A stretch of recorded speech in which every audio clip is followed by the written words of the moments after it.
Hello，我係 Jason 陳柏宇。咁今日咧，我哋嚟到呢度咧就係拍漂流木嘅 MV。咁呢個漂流木嘅 MV 嘅故事咧，主要就係圍繞住咧一對公公婆婆嘅夫婦啦。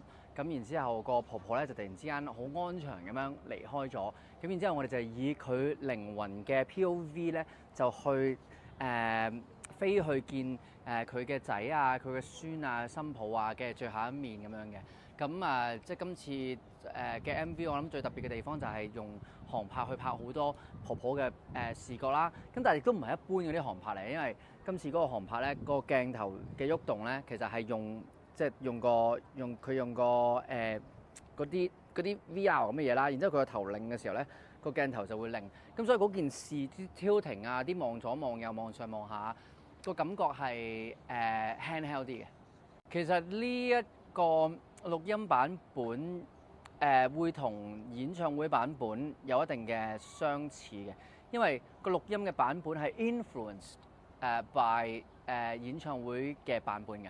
因為我哋做演唱會嘅時候，其實首歌係未錄起嘅，咁但係就已經有已經唱過，淨入錄音室嘅時間都已經可能3至4個 session 到㗎啦。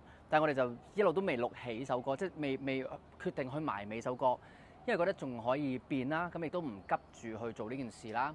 因為嗰陣時有其他歌on hand 可以知道個 schedule 大概係點樣，咁所以就決定做完個演唱會之後先至決定點樣去埋尾。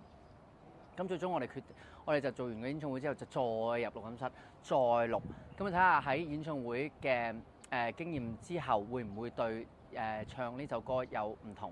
所以最拉尾即係個 final version of呢一個 recorded version of 漂流木咧，其實都係最拉尾嗰一日嘅 take 係佔咗90%至100%。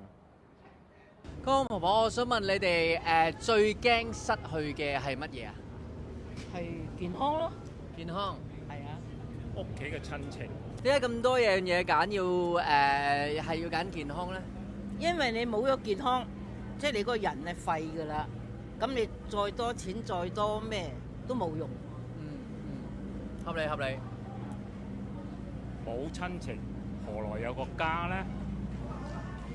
可以 battle 喎，你兩個。